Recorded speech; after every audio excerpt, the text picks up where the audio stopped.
보시면 오늘 해야 되는 거 혼합물의 분리 마지막 부분입니다. 여러분들이 알고 있는 것처럼 순수한 물질 여러 개가 성격은 변하지 않고 단지 섞여 있는 거 혼합물이라고 그래.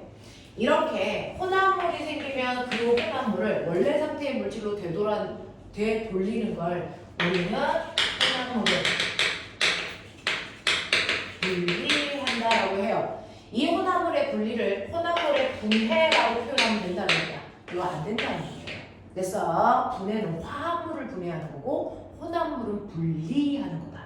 알겠어? 그래서 용어 정확하게 기억하셔야 됩니다. 그래서 혼합물은 분리하는 건데 그러면 A라는 물질과 B라는 물질이 섞여서 A, B가 됐어요. 그러면 얘네들을 다시 원래 상태로 돌리기 위해서는 A와 B의 비슷한 성질을 이용해서 분리해야 되니 아니면 다른 성질을 이용해서 분리해야 되니? 다른 성질이죠. 두 물질 사이에 뚜렷하게 차이가 나는 성질을 이용해서 혼합물을 분리합니다. 그러면 두 물질이 뚜렷하게 성질 차이가 있는 모여라고 하면 어떤 애는 1kg이고 어떤 애는 10kg이래. 질량 차이를 분류할 수 있어? 이거 불가능하거든요. 그래서 아무리 뚜렷하게 차이가 나더라도요. 걔네들이 가지고 있는 뭐를 통해서 물질을 구분하는 물질의 특성 차이를 이용해서 혼합물을 분리하는 거야. 그러면 우리가 한참 전에 배웠죠? 물질을 구분하는 물질만의 고유한 성질을 물질의 특성이라고 한다. 물질의 특성이 5가지 배웠어. 해봐. 그렇죠. 인간이 가지고 있는 오감으로 구분할 수 있는 겉보기 성질이라는 게 있었고요. 또 밀도, 그렇죠. 어느 점하고 같은 말, 어느 점, 또요. 그렇죠. 4번째, 끊는 점, 5번째요. 그렇죠.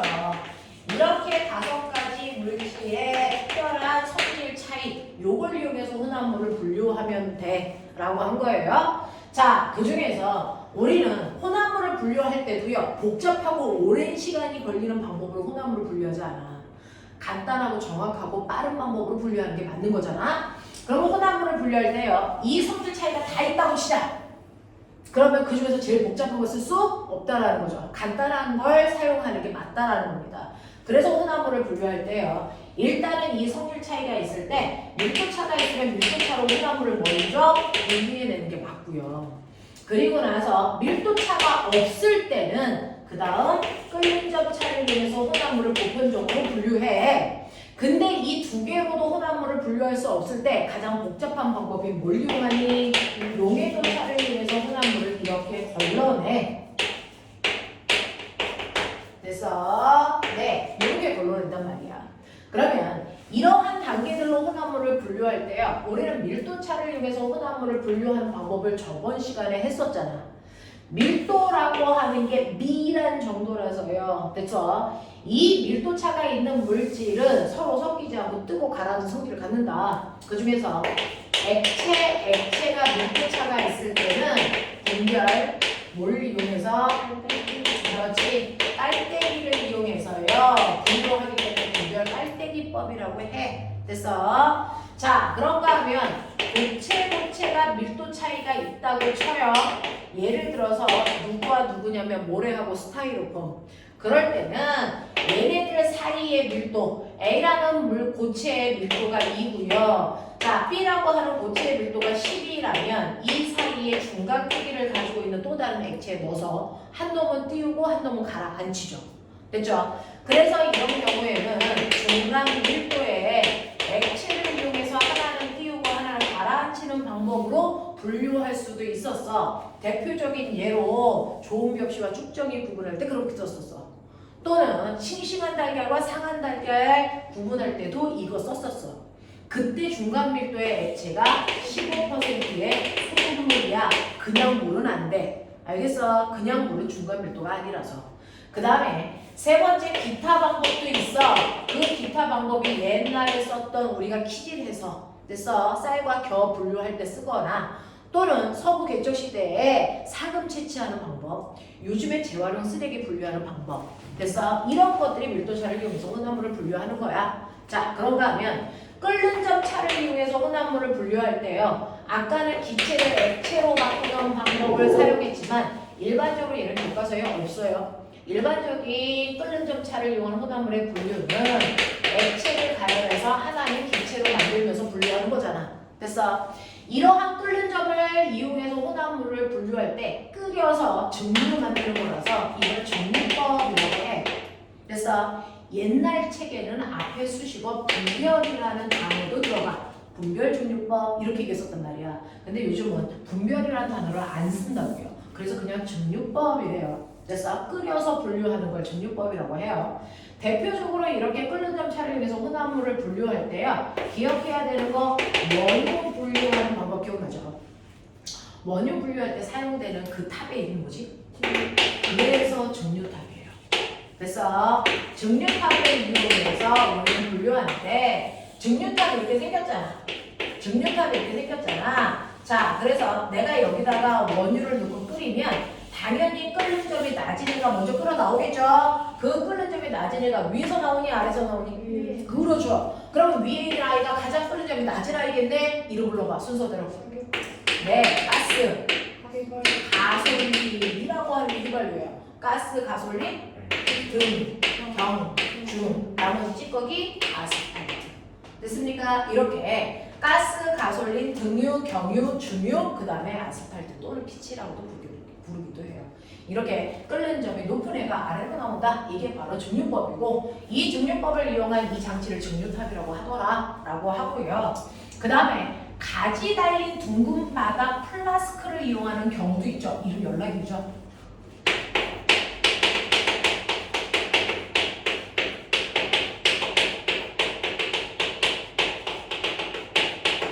이게 뭐냐면요. 둥근 바닥 플라스크인 거 맞아.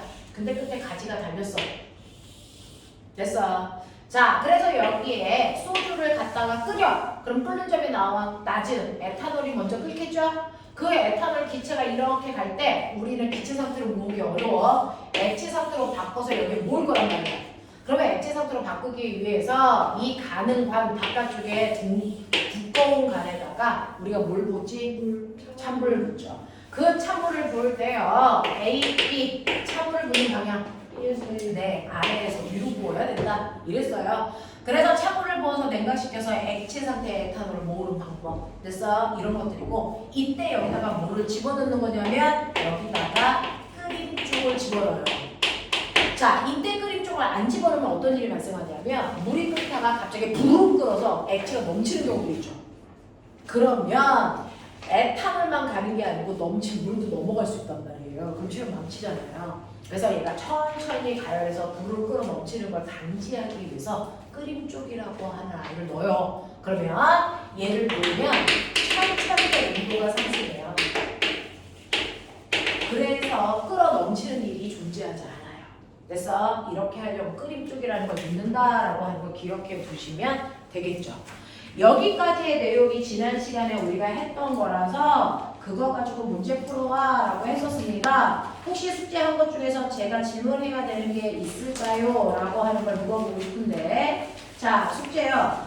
우리요. 혼합물의 분리만 했었나요? 아니면 그 앞에도 숙제가 있었나요? 그 앞에도 숙제가 있었나요? 그럼 몇 페이지부터 질문 받으면 될까요? 69쪽이요.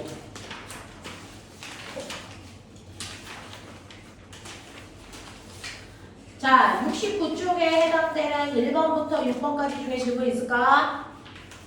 없어요? 좀 빠른 속도로 넘겨볼게요. 자, 71쪽 질문. 됐어. 자, 혹시요, 72, 73페이지 문제 푼 사람들 있을까요? 여기 질문. 없어. 학교 내신에서 심화 문제는 이렇게 실험으로 나와요. 그래서 실험 문제를 많이 풀어보세요. 자, 그 다음에 74페이지에서 질문 있을까요? 없나요? 넘기죠. 76, 77에서 질문. 없어. 넘길게요. 78, 79. 17분. 자, 17번 보시면요. 78페이지입니다. 78페이지 17번 보시면 질산나트륨의 용해도, 오늘 이제 이 부분을 또 할 건데 용해도는 물 100g에 최대한 녹을 수 있는 양을 녹였을 때의 값을 용해도라고 한다 그랬어요. 그래서 질산 나트륨은 20도에서의 용해도가 87, 40도에서는 104 이렇게 나와 있단 말이야. 얘네들은 모두 다 물 100g에 녹인 양입니다. 포화 상태가 될 때까지. 자, 그럼 80도 그랬으니까 80도 찍어봐.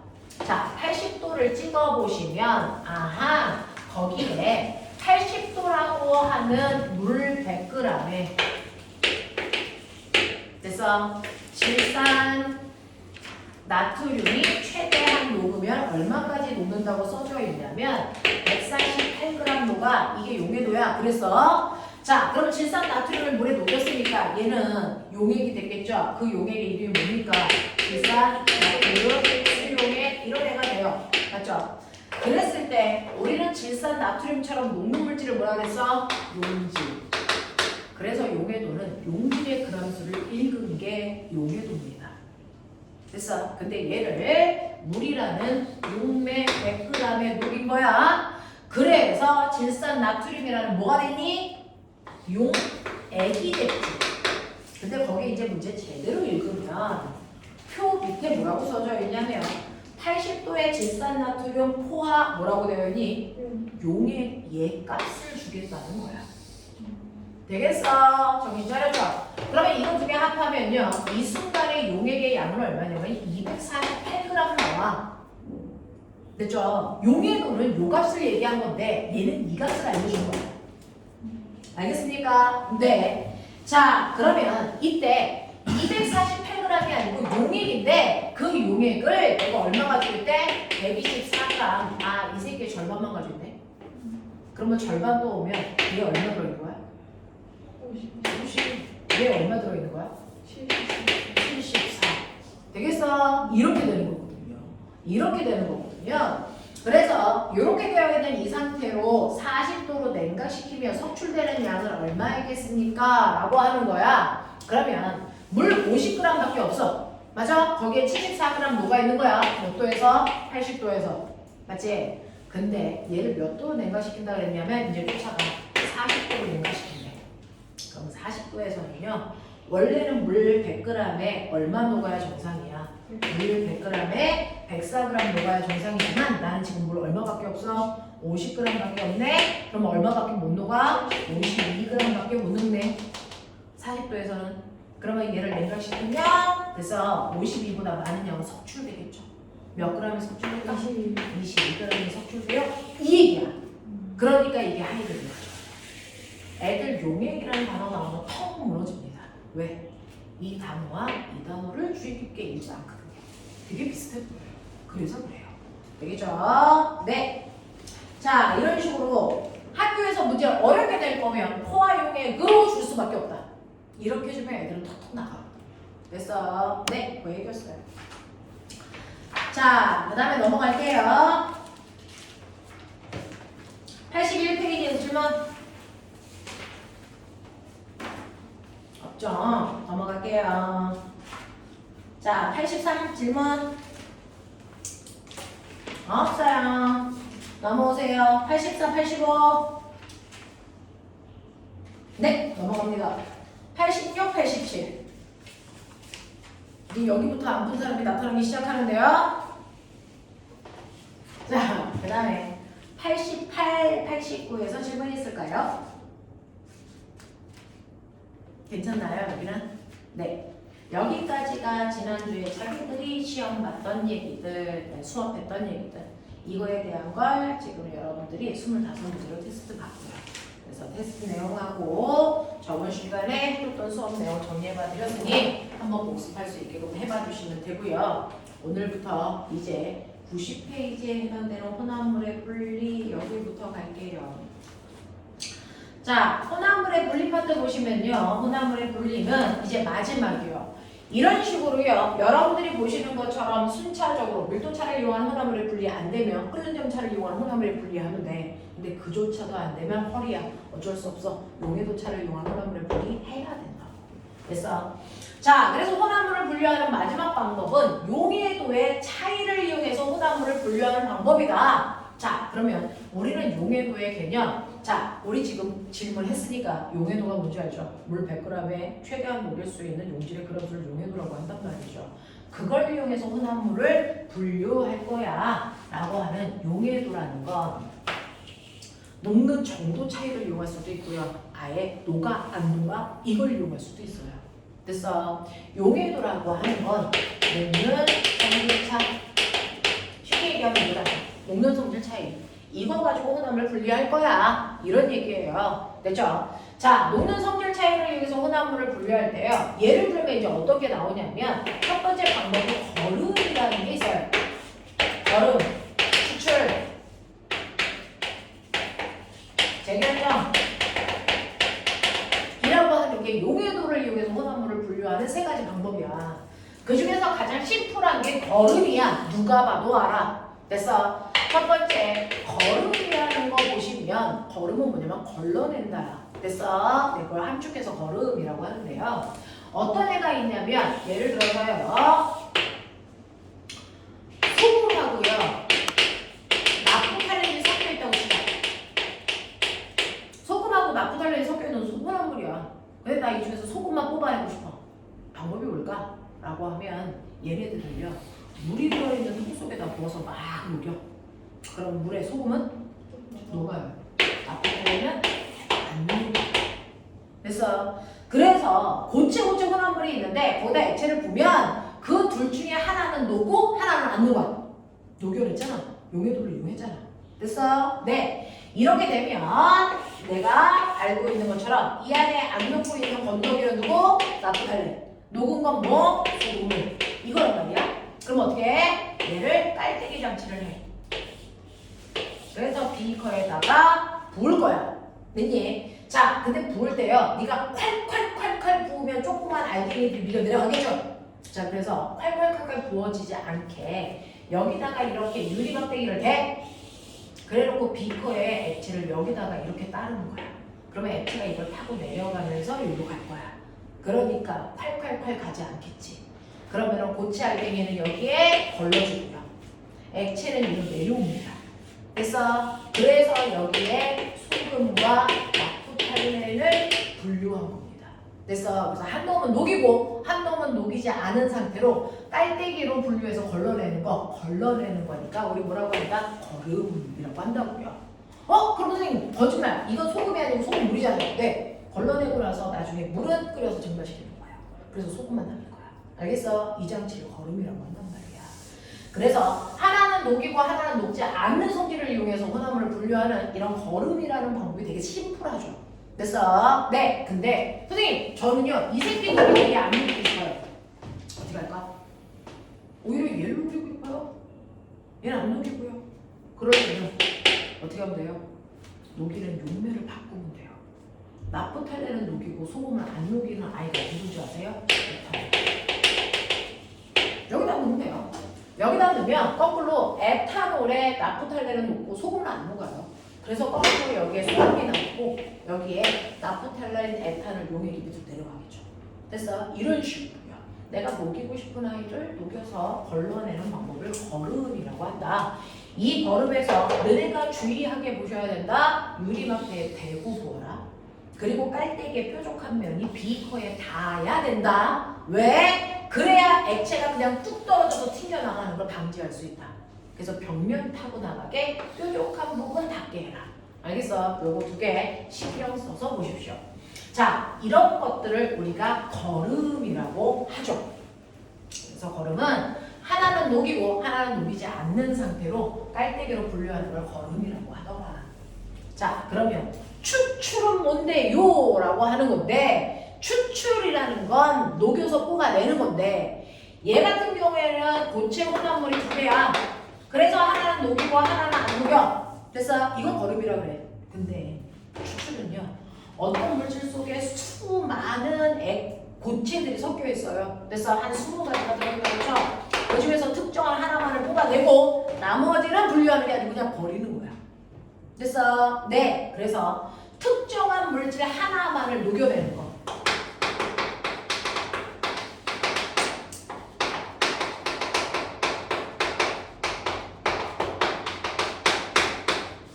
이걸 거름과 비교해서 추출이라고 해요. 뽑아내는 거. 그 특정한 한 개만을 녹일 수 있는 됐어. 액체 집어넣어서 녹여서 뽑아내고 나머지 버리는 거 이거 추출이라고 해. 됐어. 대표적으로 뭐가 그러냐면 엄마가 녹차 마시자 그래. 민성아 엄마 녹차 한 잔 타줘 그랬더니 알았어. 그러면 녹차를 막 갈아서 물에다가 넣어서 엄마 드세요. 그럼 처맞겠죠. 그래서 우리가 녹차 한 잔 마시자라고 하는 건 녹차 잎을 먹겠다는 게 아니고 그 안에 있는 타우린이라는 성분만 뽑아내서 마시는 거거든요. 그래서 녹차잎에는요 사실은 수십 가지의 성분이 들어있어요. 그 중에서 내가 60도의 물에 집어넣으면 여기에 있는 특정한 하나 타우린만 딱 녹여서 일로 나오게 하는 거야. 그리고 나면 엄마 이거 버리시지? 이것만 먹지. 알겠어? 네, 이렇게 특정한 거 하나만을 녹여내는 걸 우리가 추출이라고 한다. 대표적으로 녹차 우유 마시는 게 그거다. 됐어? 또 뭐가 그러냐면 우리요 실제로 우리가 알고 있는 식초라고 하는 게 아까 말씀드린 것처럼 물에다가 아세트산이 섞여 있는 거라고 했거든요. 돼요? 저는 이 식초에서요 아세트산만을 녹여서 뽑아내고 싶어요. 물은 버릴 거야. 그러면 여기에다가 뭐 집어넣는 줄 아세요? 이런 식으로 둥근 바닥 플라스틱에다가 식초 집어넣어요. 그리고 나서 여기다가 에테르라고 하는 기름을 그리고 뚜껑 덮어요. 그래 놓고 살살 흔들면 에테르가 이 안에 들어갔다 나갔다 하면서 아세트산을 녹여서 끌고 올라갑니다. 끌고 올라가면 시간이 지나면 어떤 식이 되냐면 여기로 물만 남고 여기에 에테르가 녹인 아세트산이 끌려 올라갑니다. 알겠어? 그래서 이렇게 특정한 거 하나만을 녹여서 내는 이 방법도 우리는 추출이라고 한다. 알겠냐? 이런 식으로요. 특정한 어떤 성분 하나만을 뽑아내는 거. 그래서 녹차 우려 마셔요. 또는 꽃에 있는 색소 하나만을 뽑아내요. 이런 것들이 추출이야. 알겠죠? 네, 이런 방법들을 사용하는 것도 녹여내는 거니까 용해도차를 이용했다 라고 할 수 있죠. 자, 그런가 하면 재결정이라고 하는데 다른 학교에서는요 아예 이걸 안 하고 얘만 하는 것도 있어요. 그래서 결국은 용해도는 재결정으로 문제 푸는 겁니다. 이 재결정은요 여러분들이 알고 있는 소금이나 또는 붕산이나 또는 질산, 나트륨 등으로 이름 바꿔도 상관없는데 소금에 붕산이 섞여있던 소금에 질산, 나트륨이 섞여있던 이런 게 섞여있다고 치자. 이런 게 섞여 있으면요 우리는 어떻게 할 거냐면 둘을 분류할 때 하나는 녹이고 하나는 안 녹이면 좋잖아요. 근데 물에다가 녹이면 소금도 녹고 붕산도 녹아. 연병알. 에탄올에다가 녹이면 둘 다 안 녹아. 연병알이야. 그래서 둘 중에 하나만을 녹일 수 있는 액체가 거의 돼서 구하기가 힘들단 말이야. 그러면 어떻게 해? 그러면 둘 다 녹여버리자. 특정한 하나만을 녹일 수 있는 액체를 찾아내기 힘들면 그냥 아싸리 다 녹여 라고 하면 그럼 분류가 안 되잖아요. 근데 어떠냐면 사실은요 물의 온도가 0도부터 100도까지가 물로 존재할 수 있는 거 알죠? 그 물의 온도에 따라서 얘네들이 녹는 용해도량의 차이가 있단 말이야. 그치? 소금 같은 경우에는요 물의 온도가 높아지면요 녹는 양이 용해도의 차이가 급격히 난다고 치자. 됐어? 이게 용해도야. 그리고 우리의 붕산 같은 아이는 물의 온도에 따라 녹는 양의 차이가 거의 없다고 치자. 이렇게 되어 있으면 내가요 소금 100g 있고요 붕산은 얼마 있냐면 5g이 생겼어요. 그러면 나는 이거를 다 분류하기 위해서 온도를 높이면서 얘네들을 다 녹일 때까지 그냥 녹여버려. 다 녹인 다음에 자 그래서 다 녹이니까 80도야. 80도에서는요 물 100g에 소금이 얼마까지 녹냐면 120g까지 녹는다고 치자. 그러면 100g씩이야 다 녹았겠지. 맞아. 그리고 80도에서 붕산은 얼마 녹냐면 10g까지 녹는다고 치자. 그러면 다 녹겠죠. 5g이니까. 네. 그래서 두 개가 다 녹을 때까지 물을 뜨겁게 갈아서 다 녹여. 그랬다가 얘를 급격히 갑자기 온도를 낮추는 겁니다. 물의 온도를 급격히 냉각시키는 거야.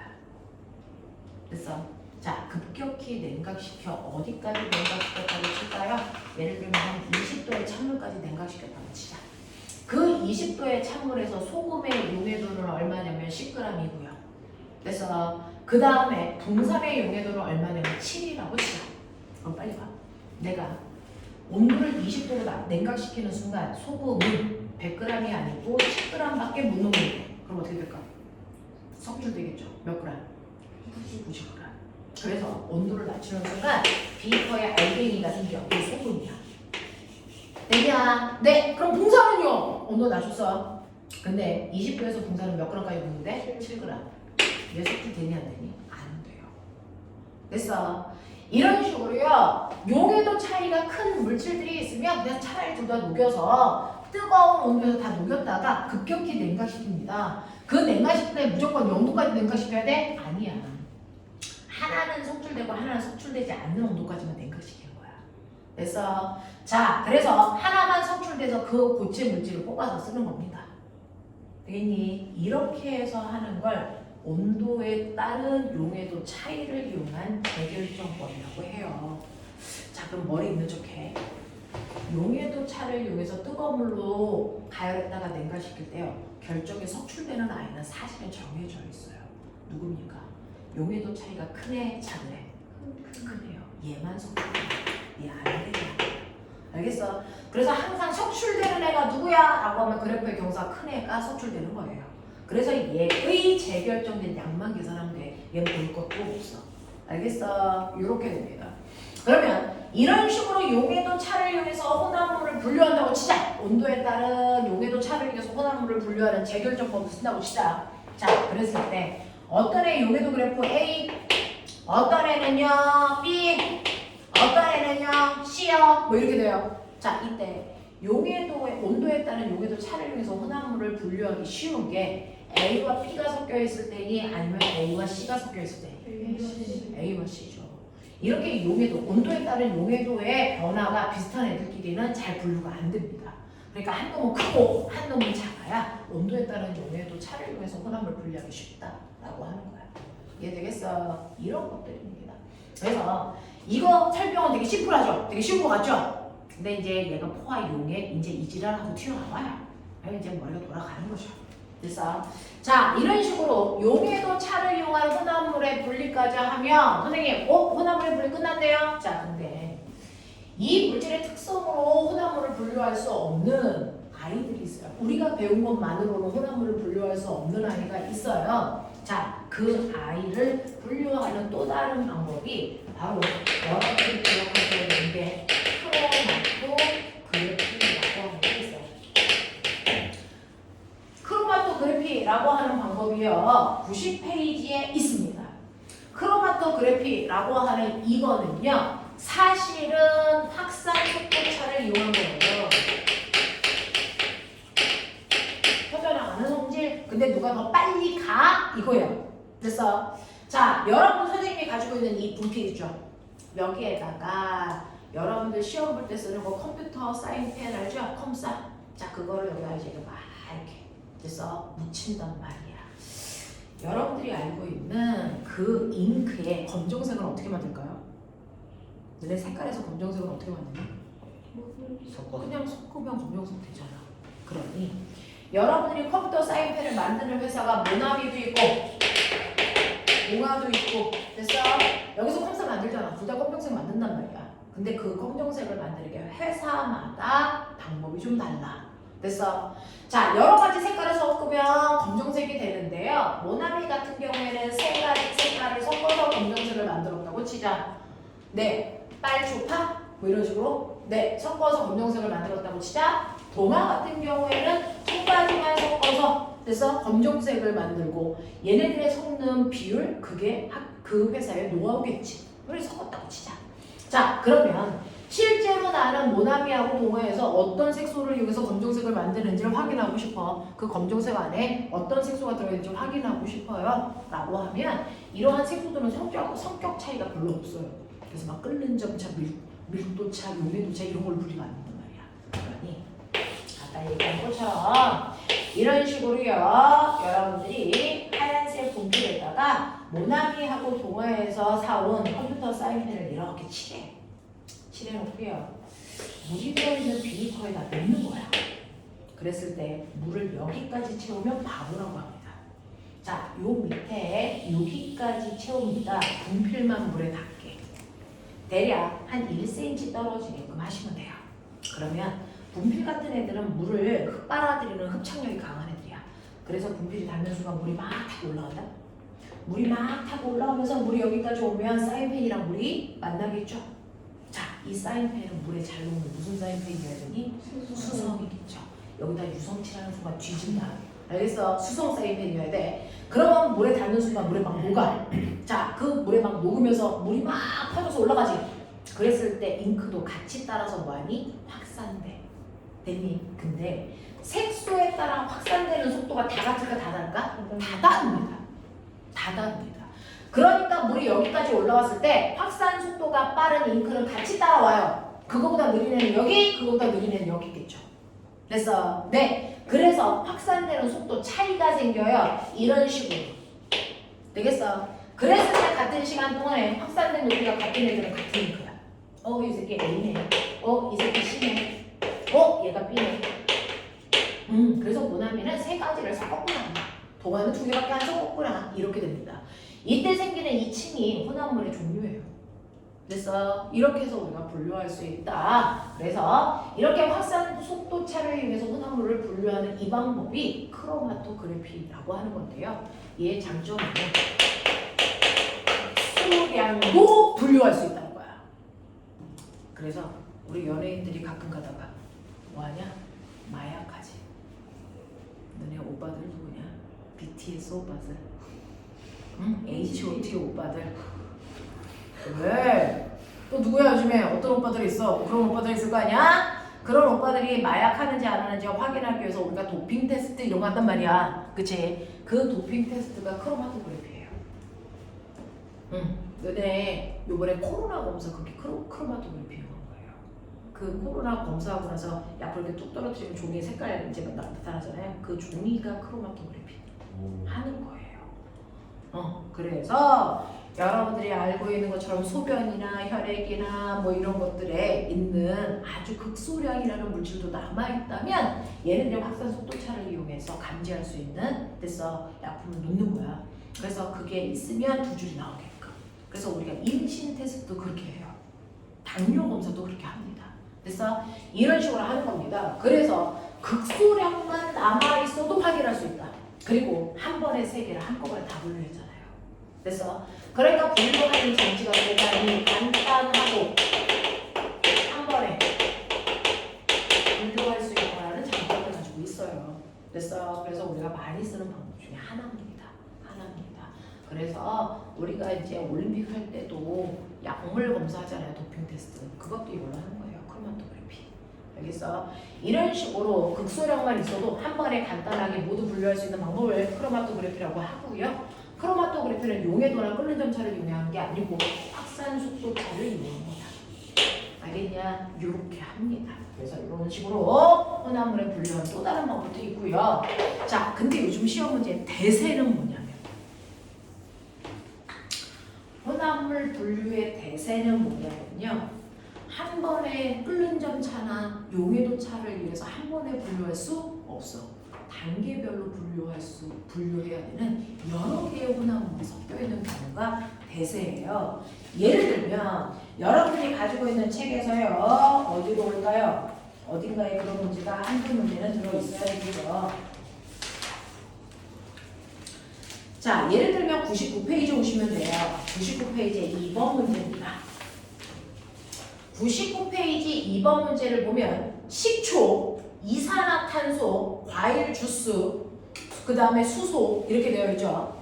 자, 이런 식으로요. 네, 물질들이 두 개가 아니고 여러 개가 한꺼번에 섞인단 말이야. 그랬을 때 첫 번째요. 가라는 방법을 이용해서요. 식초와 과일 주스, 그 다음에 이산화탄소와 수소라는 걸로 분류했대요. 그러면 이렇게 분류할 수 있는 거는 뭐 때문일까라고 하는 거죠. 이건 혼합물 분류, 이건 물질 분류네. 혼합물 분류. 저 잘못 봤어요. 거기가 아니었어요. 복잡한 혼합물의 분류가 어디 있을까요? 15번. 아, 98페이지 15번이네요. 제가 잘못 봤어요. 98페이지 15번 보면 혼합물을 분류하는 거다. 물, 식용유, 소금, 염화은 이런 애들이 있어요. 자, 이때 식용유와 나머지를 분류하는 방법 뭐 하면 될까? 네, 밀도차를 이용해서 분류하면 되고 이때 쓰는 게 분별 깔때기겠죠. 됐어. 그럼 선생님, 물질의 특성을 쓰라 그러면 분별 깔때기라는 걸 쓸까요? 아니면 밀도차라는 걸 쓸까요? 물질의 특성은 밀도죠. 그래서 얘들은 밀도차를 이용해서 혼합물을 분류했어요. 이렇게 쓰시면 되고요.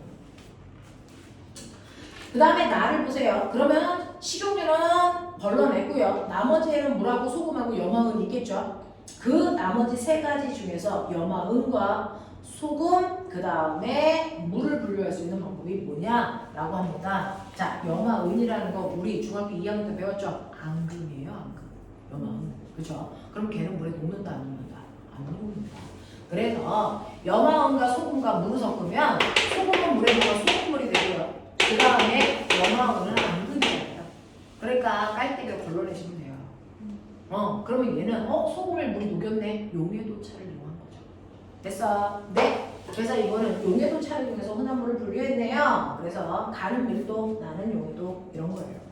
그 다음에 두 번째, 다 과정에서 혼합물을 분류하는 방법을 이용하는 물질의 특성을 자 포함하여 설명하세요 라고 했어요. 그러면 이번에는요 이 소금물에서 소금과 물을 분류하는 거죠. 어떻게 하면 되겠어요? 물을 뭐 하면 돼요? 끓여서 액체를 기초로 만들면 되겠죠. 그래서 끓는 점을 이용해서 네 증발시키는 거예요 라고 하는 거죠. 되겠나? 이렇게 갑니다. 그죠? 자, 이런 식으로 할 수 있다 라고 하는 겁니다. 10분만 끌었다가 문제 몇몇 개 풀고 나서요 오늘 7단원에 해당되는 내용 해수라고 하는 걸 해보죠. 태어나서 처음 할 거예요. 네. 10분만 끌었다.